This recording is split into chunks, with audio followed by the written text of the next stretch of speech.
Hey everyone! Today we're going to take a journey from the very first pages of the biblical story, the Garden of Eden, all the way to its final stunning conclusion, a city called the New Jerusalem.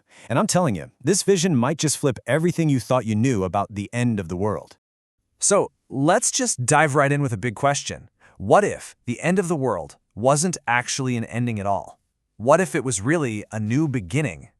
And that right there is the huge idea we're going to unpack. According to the book of Revelation, the whole story doesn't wrap up with people escaping a planet that's doomed. No, it ends with the complete and total renewal of this world. All right, so let's get into our first section, a new kind of end. We're going to look at the vision in Revelation's final chapters, because they paint a picture of a conclusion that is probably very different from what you're expecting. And this quote just nails it. It says that Revelation depicts the renewal of creation, where the nations are healed rather than erased. So the big takeaway here isn't destruction, it's transformation, it's healing.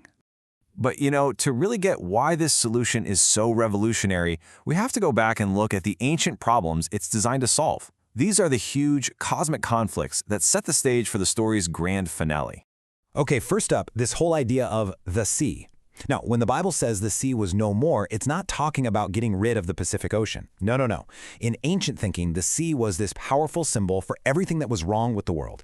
Uncontrollable chaos, danger, rebellion, death. It was the place where all the monstrous anti-God forces came from. So you can see this incredible flip, right? On one side, you've got the sea, which stands for chaos and danger and death. And on the other, you have what replaces it: perfect order, total security, and lasting peace. So getting rid of the symbolic sea means getting rid of everything that opposes God's good world. And then there's the other big baddie of the story, death itself. See, in this narrative, death isn't just a natural part of life. It's presented as a cosmic enemy, a hostile power that invaded the world through rebellion and has to be actively fought and defeated. Okay, so we've got these two massive cosmic enemies, chaos and death. So how does the story resolve this? Well, it lays out this incredible restoration plan in three big moves, three foundational reversals that solve these problems for good. The first move? Simple and absolute. Chaos is eliminated.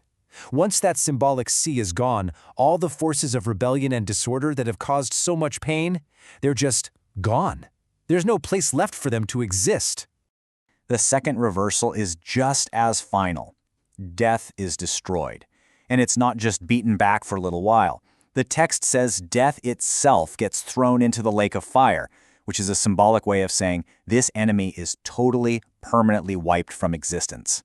And that brings us to the third and honestly the most mind-blowing part of the whole plan. God moves into the neighborhood. This isn't just a weekend visit. The promise is that God's very own home is now permanently and directly with humanity, right here on a renewed earth. So this incredible new world, it's described as this amazing symbolic city called the New Jerusalem. So let's take a little tour, shall we? Let's break down what all this powerful symbolism really means. First off, the city is called a bride. And you might think, that's a little strange. But it's all about relationship. It emphasizes that this new world is built on a restored, intimate, and loving covenant between God and His people. The city's beauty isn't something it earned, it's a gift that reflects God's love. And whoa, what a city it is! I mean, every single detail here is just dripping with meaning. The gemstones point to divine glory and purity. Its perfect cube shape is a direct echo of the Holy of Holies in the ancient temple, which means the entire city is now God's most sacred space. There's no need for a sun or moon because God's own glory is the light. And it's on a mountain, just like Sinai or Zion, places where heaven and earth came together. And here's what's so cool. None of this imagery is coming out of nowhere. It's actually the grand finale to promises made way earlier in the story. The Garden of Eden becomes a perfected city garden. The need for a temple building is gone because God Himself is present. The gems on the high priest's chest become the foundation stones of the city, showing that the people themselves have been made holy.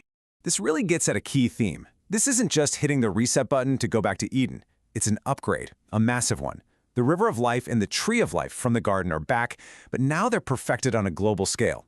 The tree's leaves, it says, are for the healing of the nations, which points to a redemption big enough for all people and all cultures. But this new creation isn't just about a beautiful new place to live. It's about a whole new purpose for people. This next part explores humanity's restored role, and let me tell you, it's a lot more than just a passive afterlife. You can actually see the entire arc of the biblical story right here. It's a journey, right? It starts with God's direct presence in Eden. Then there's separation. Then, for a long time, there's a mediated presence through things like the temple. But the final destination, the whole point of the story, is to get back to a permanent, direct, unmediated presence. And this leads to a really wild and amazing idea: co-regency. I mean, get this. Humanity's restored job is to reign with God. Not as power-hungry dictators, but as worshiping partners, participating in His good and just and loving rule over the new creation. It's a picture of meaningful, active, joyful purpose, forever. So what does any of this have to do with us, right here, right now? Well, in our last section, let's talk about the powerful and really unique kind of hope this ancient vision offers us today. This quote, wow, it just hits so hard. The promise that God will wipe away every tear redefines comfort as transformation rather than consolation. The point is, God doesn't just make you feel better about the bad things that happen. Instead, suffering is rendered impossible. The very existence of pain and sorrow is completely eradicated. And that right there is the bottom line.